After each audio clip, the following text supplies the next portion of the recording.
She returned to the orphanage as a powerful CEO, diamonds glinting coldly on her wrist, but nothing could hide the bitterness in her heart. The gates creaked open, revealing the same cracked walls and faded paint that had once been her entire world. Every corner whispered memories she had tried to erase, the long nights of hunger, the quiet sobs after being told she wasn't chosen, and the dreams she had buried under layers of success.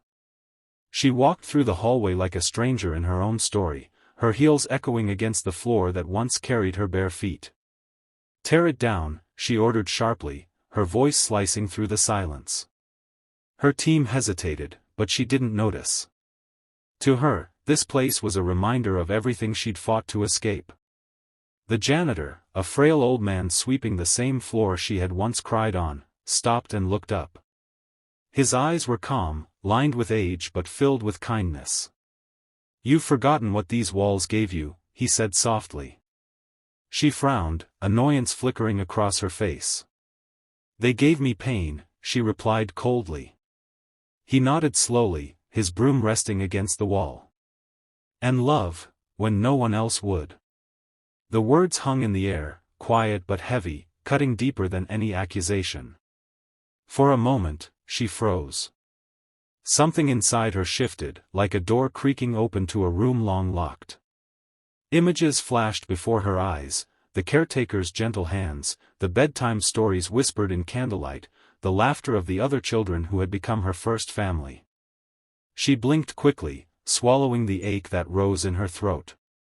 "You don't understand," she muttered, turning away, but her steps faltered. That night, sleep refused to come. She sat in her penthouse overlooking the city, lights glittering below like fallen stars, yet she felt emptier than ever. Her success had bought her everything except peace.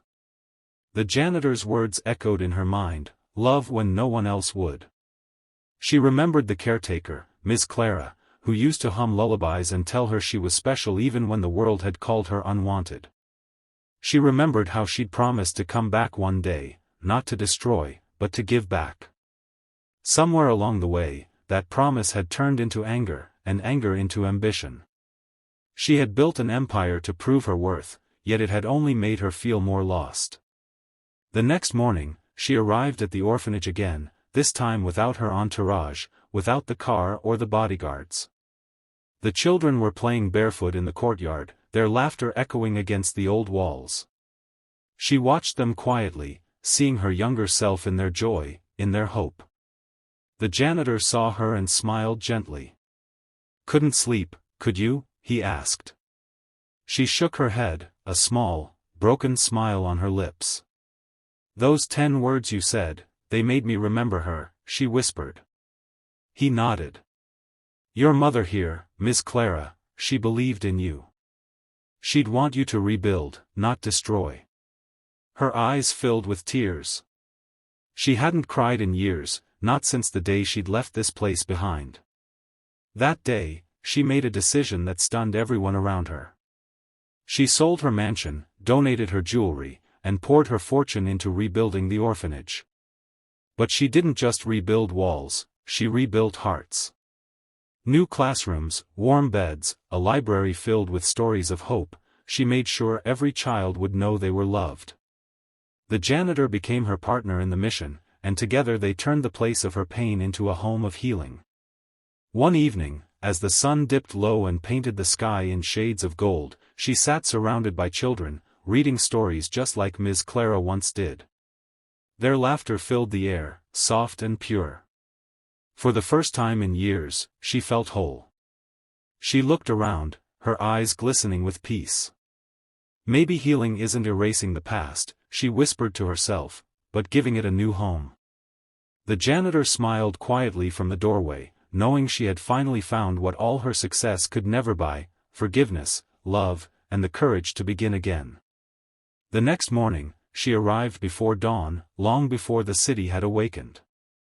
There were no guards, no expensive car, no assistants carrying files or phones. Only her, standing at the gate of the orphanage, dressed simply, her heart heavy with emotions she could no longer ignore. The soft light of morning touched the cracked walls, revealing the beauty in their imperfection. Children played barefoot in the yard she had once planned to erase, their laughter floating in the cool air. She watched them run, fall, get up, and laugh again, just as she had so many years ago. For the first time, she didn't see ruins, she saw life, she saw innocence, she saw everything she had lost chasing the world's definition of success. The janitor noticed her standing there, silent and still, and slowly walked toward her. He smiled gently, his kind eyes reflecting the same patience he'd shown her when she was a frightened little girl. "Couldn't stay away, could you?" he said quietly. She shook her head, her voice trembling. "Those 10 words you said, they made me remember her." The old man nodded knowingly, leaning on his broom. "Your mother would have wanted you to rebuild, not destroy." That simple sentence broke something inside her, not with pain, but with truth. Tears spilled freely, rolling down her cheeks like rain on dry earth.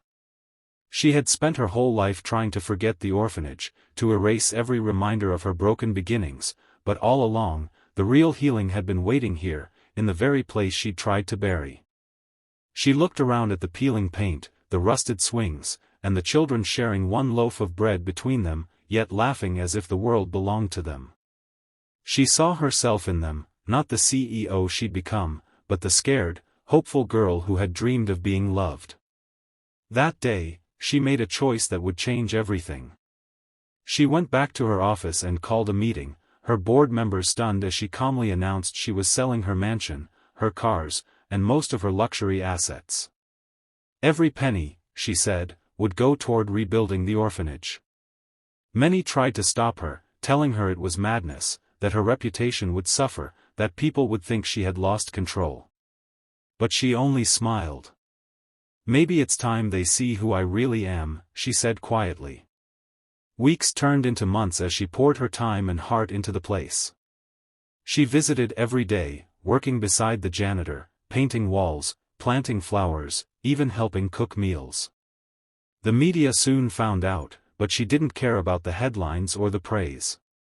For her, this wasn't charity, it was redemption. The orphanage slowly transformed into something beautiful, brighter and safer than ever before. There were clean beds, colorful murals, a small library filled with storybooks, and a playground where laughter never stopped.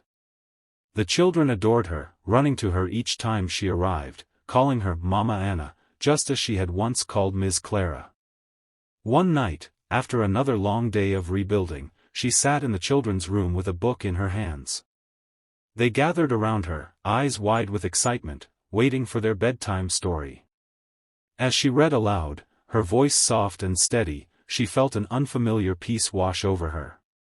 When the story ended, the children hugged her, whispering good night, their small hands wrapping around her arms like a promise.